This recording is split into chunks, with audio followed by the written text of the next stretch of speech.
Okay, let's get started so that we can keep this on schedule and people will join us as they leave some of the other activities that they have going on. Thank you for joining us this morning. We're going to talk about healthcare options. My name is Diane Zandstra. And what I want to do first off is go through the disclaimers. I'm not a professional speaker. I fully expect you to ask questions, stop me, ask me to repeat anything. Let's clarify what it is that I'm going too fast on, because healthcare can be a very, very confusing issue for a lot of folks. I'm going to talk about healthcare options. For the sake of this conversation, it is not healthcare insurance. Okay, we will talk about insurance. We will talk about what your options might be in insurance, but we're going to talk about what your healthcare plan is for your family. If you find yourself in a situation where you've lost your job, or you've lost your insurance, or you're underinsured, or whatever it is, whatever your situation is right now, you need to make healthcare a priority. You also need to assess your own situation and your family's situation and see what it is that you need to make choices around. So we're going to walk through some of these. So if I'm not too technically challenged, let's start from the beginning. Let's start from what most of us are familiar with. Most of us have bought car insurance at one point. So if this is your nice new shiny baby and you've decided you can't sleep at night because you don't want any stone chips and you don't want any broken windshields, so you're willing to pay the full price for that, that's what full coverage is. So you're going to pay more per year for that coverage for your insurance. However, some of us sit there and go, wait a minute, I don't want to pay that bill. I never have any accidents. I'm going to pay the stone chips out of my own pocket. So I'm willing to go with a high deductible and split the risk with my insurance carrier so that I pay less out of pocket for my insurance over the course of the year for the very same vehicle, for the very same amount of coverage. It's just that you're willing to take some of the risk out of your own pocket for the little things, okay? If you keep that concept in mind, that's what we're going to talk about when we get into the insurance conversation. How much of the risk are you able to take on your own, okay? The other thing that we should understand before we get started here is what business everybody's in and what part of the business you're going to be focused on. For example, doctors. Your primary care doctor is in the wellness business. That's your entry into the medical system. That's the person who's going to have all of your documents, know where to route you, track you over a long course of time. So that's your entry, that's your first point of concern when it comes to setting up your own healthcare plan. Hospitals are in the catastrophic business. They're in the catastrophic care business. They are not in the wellness business. So they're not there for you to use them for your sinus infections and your sore throats and things like that, okay? We're just going to make this real, real simple here because the insurance companies are also not in the wellness business. They might have wellness programs, but they are not in the wellness business. They are in the financial risk management business. When you keep that all separated and you try to put together your healthcare plan for your family, it makes it more clear about where you're going to put your dollar and where you're going to put most of your activity. The last piece of the puzzle is the employer. The employer for many, many years now have found themselves caught in the middle of this. They really are not in the business of healthcare either. They're running a company. They're trying to keep their business going and trying to keep their employees working. So you can't count on your employer to do anything other than go out and buy a policy that for the most part takes care of as many people as they can possibly take care of. But remember, your situation might be unique. Yours might be different than the next person sitting next to you, kind of thing. You have an opportunity today to pick up some information that will help you develop your own health care plan. So how does this all fit together? We're talking about building a pyramid for the purposes of conversation today that stack the pieces of the healthcare puzzle for individuals and families. You need to take a look at your primary care piece first. Remember, we talked about the entry into the system as the doctor situation. If most of us follow the old 80-20 kind of a rule, that 80% of what we do in our health care is related to a visit to a doctor's office rather than an emergency room or anything like that, then shouldn't the decisions we make to spend our money start here? Are we covering most of what we need right here? Annual physicals, flu shots, my allergy shots, you know, the funny things that you do over the weekend. Troy has heard me say this a number of times. I slammed my finger in a car door, had to have stitches and some x-rays kind of things. You go to the doctor's office for that. You don't go to the emergency room for that kind of thing. So if your life follows what happens in my household, most of what we do is right here. So I want to make sure that my choices for getting health care are well planned out here.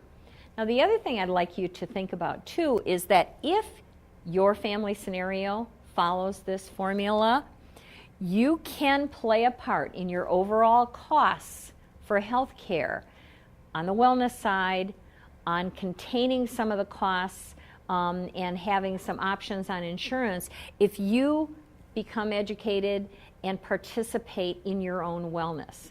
And I'm going to say that loosely because different insurance companies offer different discounts for the kinds of health you have, the kinds of activities you participate in, and it totally depends on the market. They might be interested in that this year and they might not be interested in it next year.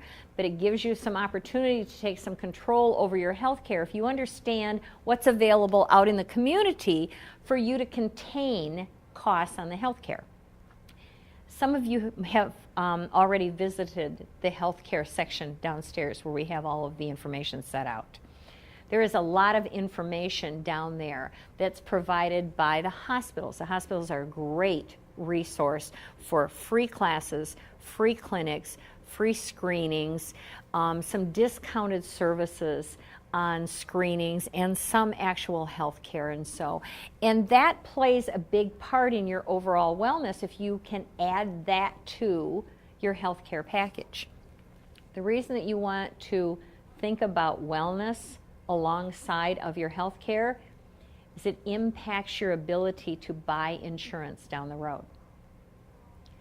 The healthier you are, the more you have a plan of your own where you're taking care of your health care, the more buying opportunity you have if you're out shopping for your own insurance, okay? The second piece we'd like you to think about today, and you have all of this literature in the package that was handed out to you, is whether you want to own or rent any insurance or your own health care as you're moving forward. Most of us are here today because we want to look at something different other than an employer-based health policy. So that's what I'm talking about here. This is an individual plan that you are putting together, and for the purposes of owning or renting, I'm talking about insurance here. Do you want to give all your money to XYZ insurance company in yearly premiums? Or do you want to say, wait a minute, I'm pretty healthy, I'm taking care of myself, I don't want to give it all to that company because at the end of the year, what do I have left? Zero. Okay, what if I'm fairly healthy and I'm going to hold back some of that money and only give them 60% in premiums and the rest of it goes into an HSA? Then that money's mine and I can do what I want to with it. Now, an HSA is a health savings account. Some of you might be familiar with what that is. It's not like the old 125 plans that were use it or lose it plan. Health savings account belongs to you. It's portable. It goes with you. You must have attached to it a major medical piece. So you can't just go and open an HSA at any bank. You have to go in with, and your insurance carrier can help you with this if you're shopping for insurance. You have to walk in with a HSA, a health savings account qualified insurance product. Now, those are fairly easy to find. Blue Cross, Priority, Humana, I mean, all the major companies have some choices for you on HSAs, on health savings account plans. The reason that we think that this is an interesting idea for people who find themselves in a position where they can now put together their own health program is this piece right here. If, let's take it in account for this conversation that this whole health care plan might have cost your employer, on an average in Michigan, $12,000 a year. In the Grand Rapids area, it's easy to find large companies and municipalities that are spending $14,000 per employee on this plan. Now, there aren't many of us sitting here, I'm sure, that want to pay $14,000 a year for an insurance plan out of our own pocket.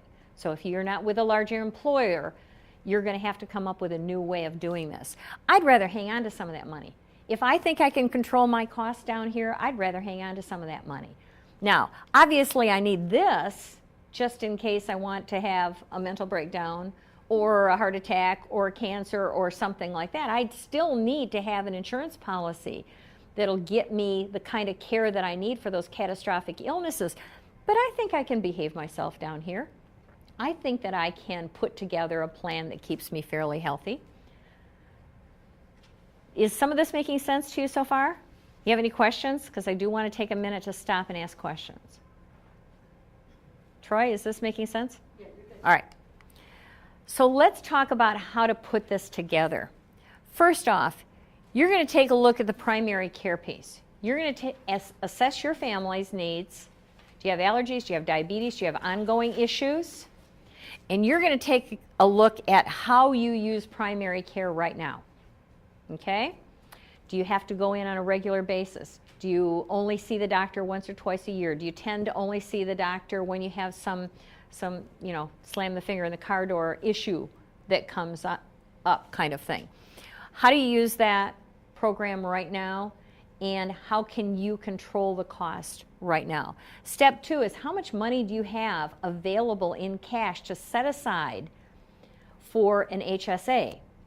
Now, what I like to do, and this is the reason it says DED there for deductible, is if you have an insurance policy, if you choose to buy an insurance policy, and let's use round numbers, if you choose to buy an insurance policy that has a $1,000 deductible, are you going to pay that $1,000 that year anyway on top of your copays? Are you one of those people that are probably going to be paying that $1,000 anyway? What if it's $2,500 because you could only afford X number of dollars in the premium? Why not have it in here and make it your money under an HSA instead of just hoping that you've got it set aside to pay the deductible? Set it aside in HSA. Step 3 is you've got to shop the major medical piece. Now, major medical pieces, if you've done any shopping at all, there's a couple things that I'd like to suggest that you ask. Get very good at asking questions of the agent that you're talking to. Ask if the deductible kicks in first. You want to know if you have to pay $2,500 before you go to a doctor or if you're paying it all along the way. And for the most part, that's what's happening. Most of you are familiar with how those work. But I would ask the question because insurance policies are not the same from policy to policy. So make sure that you're asking everything that you need to know what the full cost of your health care is going to be or your insurance is going to be by the end of the year. Here's the reason why it gets interesting to think of it in 3 pieces.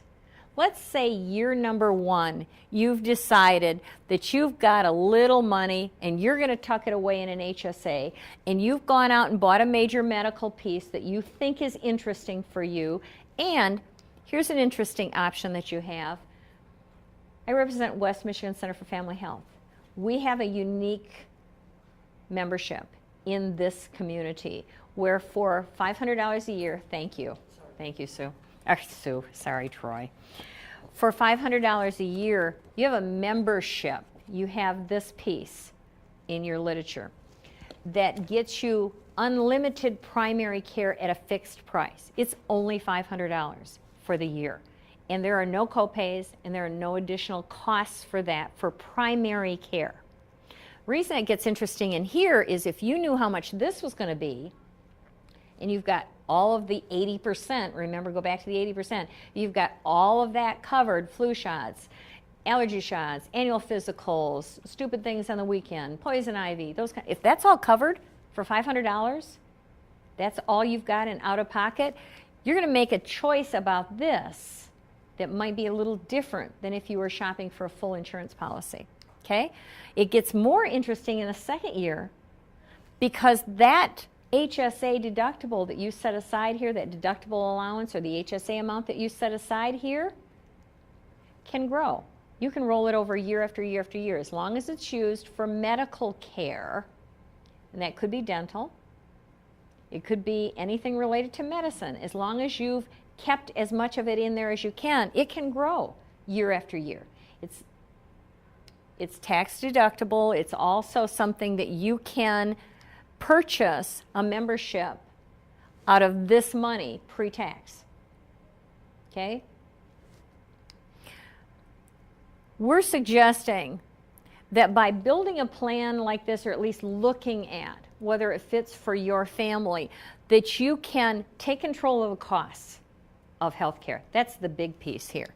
That you can build some personal equity because you can build this. You don't have to give it all away. You can start to build it and set it aside for your healthcare. But you still have to have major medical and the safety net programs in place because those are the ones that prevent medical bankruptcies.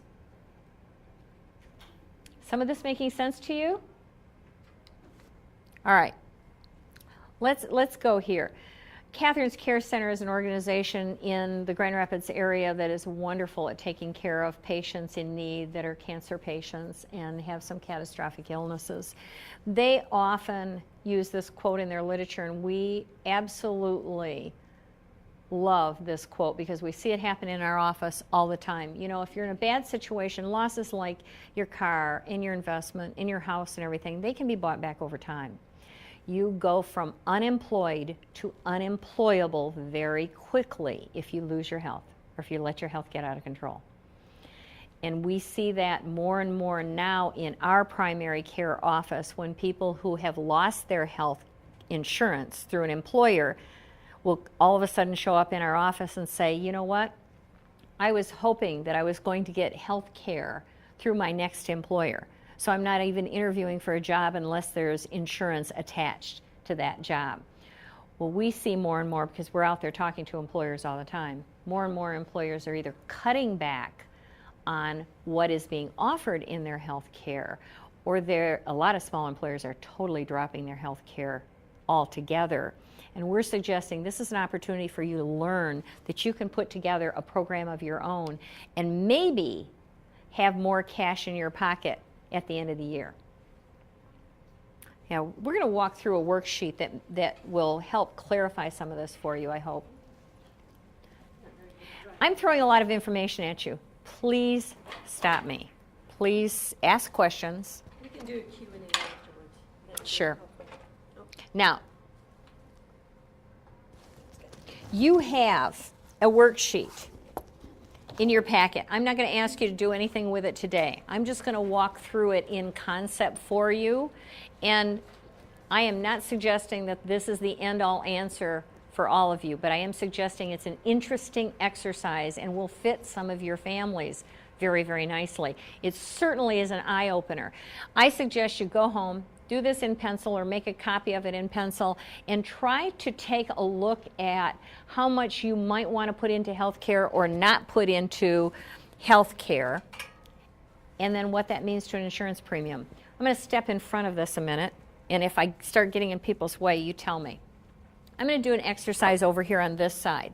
We followed the 3 pieces of the pyramid the way we talked about it before. So we've got it broken down in primary care, what cash is needed to service your health care needs, and then what the major medical piece is. So I've got this. Let's say this was the average employer in the Grand Rapids area at $12,000 a year. Okay? If you were employed, you didn't pay $12,000 a year. You probably paid a couple $100 plus your co-pays. Maybe you had a deductible, maybe you didn't, but you didn't pay $12,000 a year. So we've all agreed that for that health care plan, we don't want to spend $12,000 a year.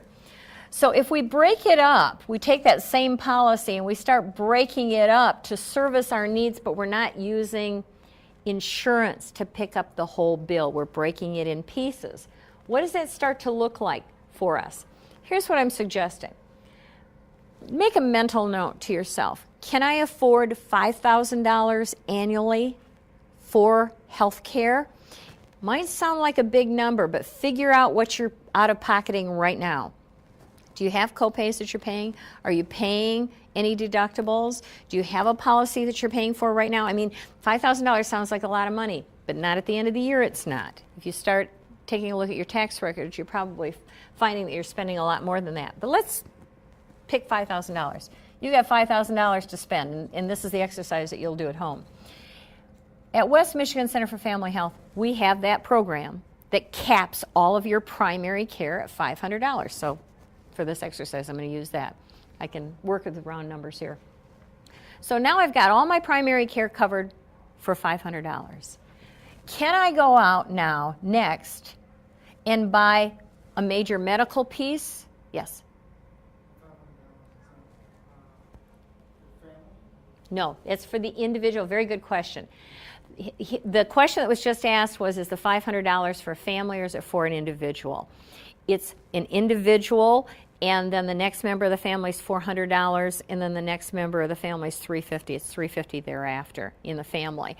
And one of the things that, yes, the information is, and I picked up the wrong sheet, you do have the information on that in your packet, but even for the insurance side of it, I'm just going to be talking about an individual because this is not a family plan here at $12,000. That's not a family plan, okay? So I'm going to keep this individual for the purposes of our conversation right now. Is that all right? Yeah. Ask. Yeah. You have a question. But then I'd be understanding that for $12,000, if I did have $12,000, that I would not be able to purchase a health care plan for my family for $12,000. The question was, if he had $12,000, could he purchase a health care family at that price? Absolutely. Absolutely, you can.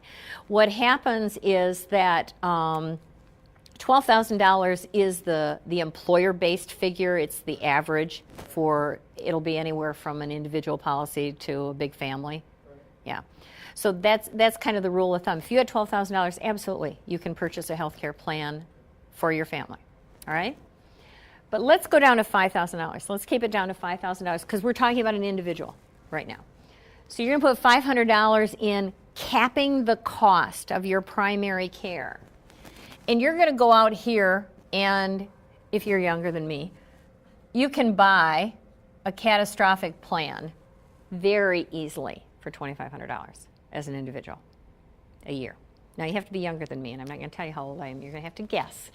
However, 25-year-old young males can buy it even cheaper than that. Those plans are age-rated, and they also are priced according to your health care, but you can shop those plans very easily, and they start anywhere from $80 a month on up, okay? So what does that leave you? That means you can take $2,000 and set it aside in your own HSA account. It belongs to you, but it's in your health plan, so it's sitting there as if you just gave it away to XYZ insurance company, but it's in your account. You're only going to use it if you really, really need it. What does that mean in the second year? This is where it gets so interesting, because in the second year, if you didn't use up that money and you just doubled what you did the year before, you have $4,000 sitting there. Next year, you have $6,000 sitting there. Now you're going to go back here and you're going to say to your insurance carrier, wait a minute, I don't want a $2,500 deductible. I want a $5,000 deductible because I've got the money sitting there just in case. It's going to come out of my pocket one way or another anyway. I've got the money sitting there. My premiums are going to be a lot less money at $5,000 deductible than they are at $2,500 deductible or at $1,000 deductible. I now have some purchasing power, and it's my money, and I don't have to give it away. Start to make sense? You can run this alongside of a 401k. It's not an either or thing. It's an additional savings account for you, but it's an additional savings account related to health care for your family. You have a question? And if you die, do your heirs have to pay taxes on that money, or do they get to keep the money, or what happens to it? Oh my goodness, you're going to ask me a tax question. Actually, it's just like anything else you have out there, a 401k or anything else that you have out there. It goes into the estate. You'll have to ask very specifically a tax person whether or not, but if it's used for other than medical, yes. Now this can be set up as a family policy. So my guess is you'd want to have a conversation very quickly when you set it up with the insurance agent about that very issue, but it is set up, you can set it up as a family policy if you buy a family policy. Right now I'm just talking about an individual. But if it doesn't get used, If it doesn't get used, it rolls over year after year after year and it's not taxed. okay, but if you decide to use it for something else, Then it's taxed. okay. And there might be penalties just like there are in a 401k. So the question is, if you start to use it for other than medical needs, are you going to be taxed? Absolutely. It's going to be similar to a 401k. The HSAs have not been around that long, and they've been adjusted even in the last couple of years, so I don't want to get into real specifics, but at that time, you're going to want to talk to a tax person to find out what the guidelines are for that moment and what you're trying to do with it. It is intended for medical only. So you are going to get hit for taxes if you use it for anything else. But medical is dental. So if you don't have dental insurance, you pull it out for dental. If you really wanted to, and I'm going to say don't do it, if you really wanted to, you can go buy your cold medicine at Myers out of here. Now that depletes the whole reason for doing this because you want that to stay there until you actually need it. Okay? So let's say, I'm going to cross over here.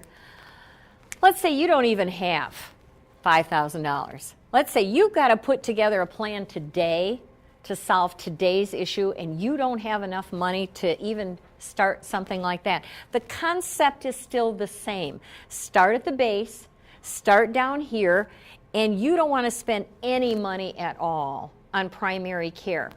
Here's what I'm suggesting. Go to the hospital websites. Every single hospital has a website that gives you a section. It might talk about community support. It might talk about community services. Every single hospital has a website that gives you a whole listing of free classes, free clinics, discounted services that they have to offer, and we are very fortunate in this community. The hospital networks have a lot of programs available to us. The other thing is there are services through United Way. There are a lot of services, and you can pick up the literature downstairs. There are a lot of services that are almost no cost at all to people who either qualify or people who have just been newly laid off, and in some cases there are no qualifications. You're just going to have to research those and see if they fit your family. I'm also going to suggest that all of us see the little local newspapers that come out every single week. And there's a list of free classes, support groups, free screenings. Churches will do free blood banks, free screenings, free whatever. Start to pay attention to those. I used to toss those. Start to pay attention to those because those organizations connect you with where you can get help. Those are great places to start. So if you've got nothing to put in down here, start taking a look at what's available in your community. The next piece is that cash piece, though. You're going to have some cash somewhere, whether it's a copay for a prescription or whatever. So my suggestion is go to mom and dad, go to a sister and a brother ahead of time. Remember, we're putting together a plan for you and your family. And say, look, if I had to come to you for $200 for health care, do you have it available and can I come to you? And they're going to say yes or no. If they say no, you move on to the next one and say, hey, look, I'm putting together my plan ahead of the time my family needs it. Can I count on you for $100? If I need it. I'm not asking for it today. You're going to be able to sleep at night a little if you put this together early. And then the last piece is that catastrophic piece. Hospitals can't turn you away. You walk in the door. If you have a catastrophic need, you walk in the door of the hospital and they will take you. Now, they might list you for a long, long time under a payment plan that you can or can't pay. If you absolutely say, look, I'm not going to be able to pay this under any condition, they can get a social worker to come in and work with you about which programs are available to that hospital to get that bill paid. But my point is, your plan today is to take care of your health and your family's health. Don't hesitate to go into the hospital if you have a medical need that requires hospitalization. It's going to be at the most expensive place to be for health care. So don't use it for your sinus infection. Come up with a plan for this. Get into some of the free clinics or so. So don't use it for your sinus infection, because that's a $300 sinus infection versus a $50 or $60 sinus infection. But most people who find themselves unemployed for the first time go, well, I'm going to wait and hope that I don't get sick, and I'm going to get a job, and then I'll have health care again. Before you find yourself in that situation, put your plan together. You have questions? Yes? How hard is it to take the money out of the bill agreement part? Now, I know I used to have one of those flex savings things, and they gave you a little credit card, and all I had to do was swipe the card. Is it Absolutely. Good question. How hard is it to have access to your HSA money? It's the same situation. Your bank can set you up with a card that can be swiped at any pharmacy or in a doctor's office or anything like that. Yeah, that's a very, very good question. You just have to talk to your bank at the time you set it up. The patients that have set that up, that we've referred them to either like a Blue Cross agent or so, the agent has been very good at helping them set that up. What happens if you set one of those up, get your major medical, then you get a job that has health care? Good question. Thank you. It's not like I planted that question back there. The question is, what happens if you go to all this trouble of setting up this HSA and putting together a plan like this, and then you get a job that has this wonderful health care plan? Couple of ideas. First off, you can freeze that. You don't have to touch that money. You can leave it sitting there. You just leave it alone. It just sits there, okay? The other thing is, depending on how much money is sitting there, you might want to talk to the bank about whether you're allowed to roll it over into, 401k or anything like that. There have been some windows where they've allowed that to happen. You'll just have to ask at the time. For small companies, we're suggesting that you go to the employer and ask if that employer would be willing to give you an allowance instead of buying health care insurance for you. Now, you can't get away with it in a large company because the employer is following very, very specific guidelines related to his contract with the insurance carrier. But in a smaller company, that can be a very interesting conversation because you just gave yourself a $2,000 raise. If you keep that plan and you ask your employer to give you $5,000 credit into a health care plan. Yes? Can you use that flexible money to pay your premiums? No. The question was, can you use that money in an HSA to pay health insurance premiums? No, you cannot. You can use it to pay a program like ours because ours is not insurance. So it can be pre-tax dollars. So that makes your $500 program a what, $435 or something like that? Yeah. Now the other thing that you have in your literature is you have a piece on our Bridge program at West Michigan Center for Family Health. Our organization, this is what we can do for the community. We've said, look, things are really, really tough for people. A lot of people are finding themselves caught trying to decide whether their COBRA plan looks like this. You have something that looks like this and then maybe a little business card.